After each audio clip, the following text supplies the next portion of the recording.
ಇಲ್ಲ ಇಲ್ಲಿ 3 ಎಕರೆ ಒಳಗಡೆಗೆ ಕೋಳಿಗಳು ಇದೆಯೋ ಇಲ್ವೋ ಅಂತಾನೆ ಕಾಣ್ತಿಲ್ಲ. 2,000 ಕೋಳಿಗಳಿದೆ. ಇದನ್ನ ನೀವೇನಾದ್ರು ಹೆಚ್ಚು ಕಡಿಮೆ ಒಂದು 10,000 ಕೋಳಿ ಬಿಟ್ರು ತುಂಬಾ ಕಂಫರ್ಟಬಲ್ ಆಗಿರುತ್ತೆ. ಒಂದು 10,000 ನಾಟಿ ಕೋಳಿಗೂ ಕಂಫರ್ಟಬಲ್ ಆಗಿರುತ್ತೆ ಇದು. 10 ಲಕ್ಷಕ್ಕೆ ಬೆಲೆ ಬಾಳೋ ನೀಲಗಿರಿ ತೋಟ ಇದು. ನಾಟಿ ಕೋಳಿ ಅದು ಅಷ್ಟೇ, ಅದು ಇನ್ನು ಬೆಳವಣಿಗೆ ಆಗಲ್ಲ. ಅದು ನೀವೇನು ಮೇವು ಕೊಟ್ಟರು ಅಷ್ಟೇ. ಅದು ಆ ಥರದ ಒಂದು ಸ್ಯಾಚುರೇಷನ್ ಪಾಯಿಂಟಿಗೆ ಬಂದಾಗ ಮಾರ್ಬಿಡುವುದು ಒಳ್ಳೇದು ಅಲ್ವಾ ಸರ್? ಈಗ ಒಂದು ಕೋಳಿ, ನಾಟಿ ಕೋಳಿ 2 kg ಬಂತು, ಅದ್ರ ಮೇಲಿನ ಬರಲ್ಲ ಅಂದಾಗ ಆ ಟೈಮಿಗೆ ಅದನ್ನು ಮಾರ್ಬಿಡೋದು ಒಳ್ಳೇದು. ಕೋಳಿಗಳಿಗೆ ಒಂದು ಆವ್ರೇಜ್ ವೆಯ್ಟ್ ಅಂತ ಇರುತ್ತೆ. ಅದು ರೀಚ್ ಆದಮೇಲೆ ಇನ್ನು ಎಷ್ಟೇ ಮೇವು ಹಾಕಿದ್ರು ಅದು ಬರಲ್ಲ. ಆದರೆ ನಿಮ್ಮ ಕಾನ್ಸೆಪ್ಟು ತುಂಬ ಚೆನ್ನಾಗಿದೆ ಸರ್. ಇದು ನ್ಯಾಚುರಲ್ ಆಗಿ ಕೋಳಿ ಸಾಕಾಣಿಕೆ ಮಾಡ್ತಾ ಇರೋದು. ಅದು ತುಂಬ ನಾಟಿ ಕೋಳಿ ಸಾಕಾಣಿಕೆ ನೋಡಿದ್ದೀನಿ. ಬಟ್ ಹೆಂಗೆ ಅಂದರೆ ಬಾಯ್ಲರ್ ಕೋಳಿ ಮೆಥಡೇ. ಫಾರಮ್ ಮಾಡು, ಅಲ್ಲಿಗೂ ಲೇಯರ್ ಫೀಡ್ ಸಾಕು, ನಾಟಿ ಕೋಳಿ ಅಂತೇಳಿ ಸಾಕ್ತಾ ಇರೋದು. ಹಾವು, ಮುಂಗುಸಿ, ಕಾಡ್ನಾಯಿ, ಕಾಡಬೇಕು, ಸೊ ಇವುಗಳ ಕಾಟದಿಂದ ಕೋಳಿನ ಎಷ್ಟು ಸೇಫಾಗಿ ಇವರು ಜಮೀನಲ್ಲಿ ಮಾಡ್ತಾ ಇದ್ದಾರೆ ಅನ್ನೋದ್ರ ಬಗ್ಗೆ ಇವತ್ತು ಮಾತಾಡ್ತಾರೆ. ಬನ್ನಿ.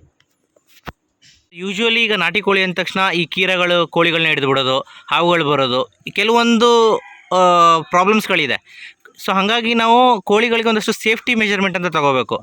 ಸೊ ಈ ಥರ ನೀವು ಸೇಫ್ಟಿನ ಕೋಳಿಗೆ ಯಾವ ಥರ ಮಾಡ್ತಾ ಇದ್ದೀರಾ ಸರ್? ಸರ್ ಈಗ ಇಲ್ಲಿ ನೋಡಿ, ಈಗ ಕೋಳಿಗಳಿಗೆ ವೈರಿಗಳು ಅಂತ ಹೇಳಿದ್ರೆ ಹಾವು, ಮುಂಗೂಸಿ, ನಾಯಿ, ಮತ್ತೆ ಇದು ನಾವು ಜಮೀನಲ್ಲಿ ಮಾಡ್ತಾ ಇರೋದ್ರಿಂದ ಮತ್ತೆ ನರಿಗಳು ಈ 3-4 ಏನಿದಾವ್ ನೋಡಿ, ಇವು ಬಿಟ್ರೆ ಇವಕ್ಕೆ ವೈರಿಗಳಿನ್ ಯಾರು ಇಲ್ಲ.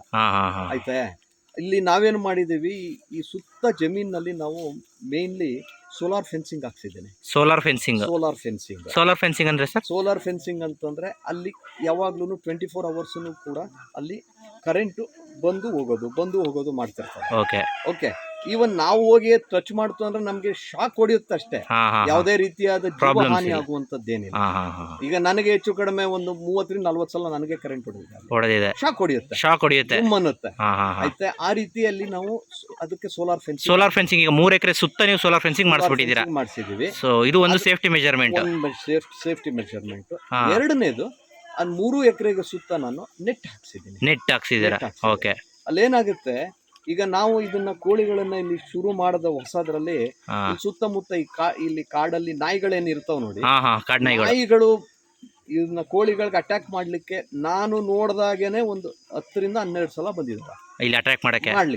ಅಂದ್ರೆ ಅವು ಬರೋದು ಅವಕ್ಕೆ ಗೊತ್ತಾಗ್ತಿರ್ಲಿಲ್ಲ. ಬಂದು ಅಲ್ಲಿ ನಮ್ದು ವೈರಿ ಏನಿರುತ್ತಲ್ಲ, ಸೋಲಾರ್ ಫೆನ್ಸಿಂಗ್ ಟಚ್ ಆದ್ಮೇಲೆ ಶಾಕ್ ಹೊಡೆದ್ಮೇಲೆ ಕಿರ್ಚ್ಕೊಂಡು ಓಡ್ಬಿಡ್ತಾರೆ. ಒಂದು 10-12 ಸಲ ಆ ರೀತಿ ಆದ್ಮೇಲೆ ಈ ಕಡೆ ತಿರುಗಿ ನೋಡೋದಿಲ್ಲ. ನಾಯಿಗಳ ಕಟ ಹೋಯ್ತು. ನರಿಗಳಿಗೂ ಅದೇ ರೀತಿ ಅದೇ. ಅದಾದ್ಮೇಲೆ ಈ ಕೀರೆಗಳಿಗೆ ನಾವ್ ಏನ್ ಮಾಡಿದ್ವಿ, ಸುತ್ತ ನೆಟ್ ಹಾಕ್ಸಿರೋದ್ರಿಂದ ಕೀರನೂ ಬರೋದಿಲ್ಲ. ಯಾಕಂದ್ರೆ ಈಗ ಫೆನ್ಸಿಂಗ್ ಅಂದ್ರೆ ಫೆನ್ಸಿಂಗ್ ಒಳಗಡೆ ಕೀರ ಬರ್ಬೋದು, ಸಣ್ಣ ಪ್ರಮಾಣ, ಅದು ಸಣ್ಣ ಸೈಜ್ ಅಲ್ಲಿ ಇರೋದ್ರಿಂದ ಕೀರೆ ಎಂಟರ್ ಆಗ್ಬೋದು. ಸೊ ಹಂಗಾಗಿ ನೀವು ಫೆನ್ಸಿಂಗ್ ಜೊತೆಗೆ ಅಲಾಂಗ್ ವಿತ್ ಫೆನ್ಸಿಂಗ್ ನೀವು ನೆಟ್ ಕೂಡ ಹಾಕ್ಸ್ಬಿಟ್ಟಿದ್ದೀರಾ. ಓಕೆ. ಆಮೇಲೆ ಇನ್ನೊಂದು ಹಾವುಗಳದೇನಿದೆ ನೋಡಿ, ಹಾವುಗಳಿಗೆ ನಾವು ಈ ಕರೆಂಟ್ ಏನಿರುತ್ತೆ ನೋಡಿ, ನೀವು ಕೇಳಿರ್ಬೋದು, ಇದು ಎಲೆಕ್ಟ್ರಿಕ್ ವೇವ್ಸ್ ಏನಿರ್ತದ ನೋಡಿ, ವೇವ್ಸ್ ಅನ್ನ ಹಾವುಗಳು ಆಲ್ಮೋಸ್ಟ್ ಒಂದು 10 ಮೀಟರ್ ದೂರದಲ್ಲೇ ಸೆನ್ಸ್ ಮಾಡ್ತಾವಂತೆ. ಈಗ ಸೋಲಾರ್ ಫೆನ್ಸಿಂಗ್ ಇಂದ ವೇವ್ಸ್ ನಿಮ್ಗೆ ಸೋಲಾರ್ ಫೆನ್ಸಿಂಗ್ ಇಂದ ವೇವ್ಸ್ ಏನ್ ಬರುತ್ತೆ ಅದು ಹಾವುಗಳಿಗೆ ಸೆನ್ಸ್ ಆಗುತ್ತೆ. ಹೀಗಾಗಿ ನಮ್ಗೆ ಈ 2.25 ವರ್ಷದಿಂದ ಈಚೆಗೆ ನಮ್ಗೆ ಒಂದು ದಿನನೂ ಕೂಡ ಹಾವುಗಳ ಕಟ ಇಲ್ಲ. ಈಗ ನೋಡಿ 3 ಎಕರೆ ಈಗ ಜಮೀನುಗಳಲ್ಲಿ ಹಾವು ಕಾಣದೇ ಇರೋ ಜಾಗ ಇಲ್ಲ. ಹೌದೌದು, ಜಮೀನ್ ಅಂದ್ಮೇಲೆ ಹಾವುಗಳು ಸಹಜ ಕಾಣ್ತಾ ಇರ್ತವೆ. ನಮ್ಗೆ ಒಂದು ಹಾವುನು ಕೂಡ ಕಂಡಿಲ್ಲ ಇಲ್ಲಿ 3 ಎಕರೆ ಒಳಗಡೆ. ಓಕೆ. ಆಯ್ತಾ?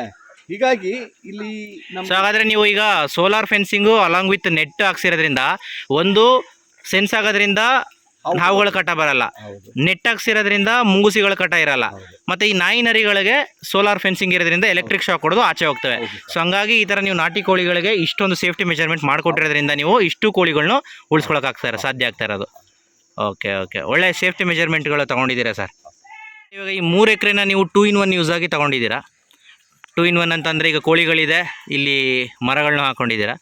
ಸೊ ಇದ್ರ ಬಗ್ಗೆ ನಿಮ್ಮ ಅನಿಸಿಕೆ ಸರ್ ಏನಂದರೆ, ಇಲ್ಲಿ ಈಗ ನೀವು ನೋಡಿರ್ಬೋದು, ಈ ನೀಲಗಿರಿ ಹಾಕಿರುವಂಥ ಜಮೀನುಗಳಲ್ಲಿ ಬಹಳಷ್ಟು ಈ ಕಳೆ ಕಸ ಬಹಳಷ್ಟು ಬೆಳೆಯುತ್ತೆ ನೀಲಗಿರಿ ತೋಟದಲ್ಲಿ, ನೀಲಗಿರಿ ಜಮೀನುಗಳಲ್ಲಿ. ಯಾಕೆಂದ್ರೆ ಈಗ ಅದಕ್ಕೆ ವ್ಯವಸಾಯ ಮಾಡಿಸುವಂತ ಅವಶ್ಯಕತೆ ಇರೋದಿಲ್ಲ. ಹೌದು ಹೀಗಾಗಿ ಕಸ ಬೆಳೆಯುತ್ತೆ, ಸಿಕ್ಕಾಪಟ್ಟೆ ಕಳೆ ಬೆಳೆಯುತ್ತೆ. ಹೌದು. ಇಲ್ಲಿ ಏನಾಗುತ್ತೆ, ಇದು ನಾವು ನೀಲಗಿರಿನಲ್ಲಿ ಇವನ್ನ ಸಾಕೋ ಕಾರಣದಿಂದ ಹಾ ಆ ಬೆಳೆಯೋ ಕಳೆ ಎಲ್ಲ ಇವಕ್ಕೆ ಆಹಾರ ಆಗುತ್ತೆ ಕೋಳಿಗಳಿಗೆ. ಕೋಳಿಗಳಿಗೆ. ಹಾ ಹಾ ಹಾ ನಂತರ ಇವು ಹೆಚ್ಚು ಕಡಿಮೆ ಒಂದು 5-5.5 ವರ್ಷ ಆದ ನಂತರ ನೀಲಗಿರಿ ಕಟಾವ್ ಬರುತ್ತೆ. 5.5 ವರ್ಷ, ಅರೌಂಡ್ 5 ವರ್ಷಕ್ಕೆ ಕಟಾವ್ ಬರುತ್ತೆ. ಈಗ ಎಷ್ಟು ವರ್ಷ ಆಗಿದೆ ಸರ್ ಇದಕ್ಕೆ? ಇದು ಆಲ್ಮೋಸ್ಟ್ 4 ವರ್ಷ. 4 ವರ್ಷ, ಇನ್ನೊಂದು 1.5 ವರ್ಷಕ್ಕೆಲ್ಲ ಕಟಾವ್ ಬರುತ್ತೆ. ಓಕೆ. ಈಗ ನಮ್ಗೆ ಕಟಾವ್ ಬಂದಾಗ ನಮ್ಗೆ ಈ ನೀಲಗಿರಿಯಿಂದನೂ ಕೂಡ ನಮ್ಗೆ ಆದಾಯ ಇರ್ತದೆ. ಆದಾಯ ಇದೆ. ಮತ್ತೆ ಈ ಕೋಳಿಗಳದೇನಿದೆ, ಈಗ ನಾವು ಎಷ್ಟು ಬ್ಯಾಚ್ ನ ಸಾಕಿ ಬೆಳೆಸ್ತಿರ್ತೀವಿ ಅಷ್ಟು ನಮ್ಗೆ ಇನ್ಕಮ್ ಇರ್ತದೆ. ಹೀಗಾಗಿ ಕೋಳಿಗಳದ್ದು ನಮ್ಗೆ ಇದು ರೆಗ್ಯುಲರ್ ಇನ್ಕಮ್ ಇದು. ಹಾಗಾದ್ರೆ ಈ 3 ಎಕರೆಯಲ್ಲಿ ನೀವು 2ರಿಂದನೂ ಆದಾಯ ತೆಗಿತಾ ಇದ್ದೀರಾ. ಒಂದು ಕೋಳಿಗಳಿಂದ, ಅದೇ ಜಾಗದಲ್ಲಿ ಕೋಳಿಗಳು ಕ್ಲೀನ್ ಮಾಡ್ಕೊಂಡು ಹೋಗಿ ಆಹಾರನೂ ಮಾಡ್ಕೊಂತವೆ, ಜೊತೆಗೆ ತೋಟನೂ ಕ್ಲೀನ್ ಆಗಿರುತ್ತೆ. ಅದ್ರ ಜೊತೆಗೆ ಈ ನೀಲಗಿರಿ ಮರಗಳು ಕೂಡ ಗ್ರೋ ಆಗ್ತಾ ಇರ್ತವೆ. ಸೊ 5 ವರ್ಷಕ್ಕೊಂದ್ಸಲಿ ಇದು ಕಟಾವು ಮಾಡಿಸ್ದಂಗ ಆಗುತ್ತೆ. ಸೊ ಈ ಮೆಥಡ್ ಅಲ್ಲಿ ನೀವು ಸಾಕಾಣಿಕೆ ಮಾಡ್ತಾ ಇದ್ದೀರಾ. ಓಕೆ. ಮತ್ತೆ 1 ಎಕರೆಗೆ ನಿಮ್ಗೆ ನೀಲಗಿರಿ ಸುಮಾರು ಅಂದಾಜು ಎಷ್ಟು ಆದಾಯ ಸಿಗ್ಬೋದು ಸರ್? ಸರ್ ಇದು ರೇಟ್ ಏನಿದೆ, ಇತ್ತೀಚಿನ ದಿನದಲ್ಲಿ ಒಳ್ಳೆ ರೇಟ್ ಇದೆ. ಓಕೆ. ಇತ್ತೀಚಿನ ದಿನದಲ್ಲಿ ಈಗ ಕೆಲವ್ರು ಏನ್ ಹೇಳ್ತಾರೆ, ಎಕರೆಗೆ ಕಡಿಮೆ ಅಂದ್ರೂ ಕೂಡ ಒಂದು 4-5 ಲಕ್ಷ ತನಕ ಆದಾಯ ಇದೆ ಎಕರೆಗೆ ಅಂತ ಹೇಳಿ. ಎಕರೆಗೆ ನೀಲಗಿರಿಯಿಂದ ಈ ನೀಲಗಿರಿನ ಕೊಟ್ಟಿರುವಂತ ಕೆಲವಂತ ರೈತರು ಹೇಳೋದು 5 ಲಕ್ಷ ತನಕ, ಕೆಲವರು ಹೇಳ್ತಾರೆ 3 ಲಕ್ಷ ಅಂತಾರೆ. ಒಂದು ಆವರೇಜ್ ಒಂದು 3.5-4 ಲಕ್ಷ ತಗೋಬಹುದು 1 ಎಕರೆಗೆ. ಸೊ ನಿಮ್ದು ಈಗಿನ ರೇಟಲ್ಲಿ ನಿಮ್ಗೆ ಸುಮಾರು ಇಲ್ಲೊಂದು 3 ಎಕರೆಗೆ ಮರಗಳಿವೆ ಈಗ. ಹೌದು ಸರ್. ಓಕೆ. ಇದರಿಂದನೂ ಆದಾಯ ಇರುತ್ತೆ ಇನ್ನೊಂದು 1.5 ವರ್ಷ ಆದ್ಮೇಲೆ. ಹೌದು ಸರ್. ಸೊ ಅದ್ರ ಜೊತೆಗೆ ನಾಟಿ ಕೋಳಿದು. Okay sir.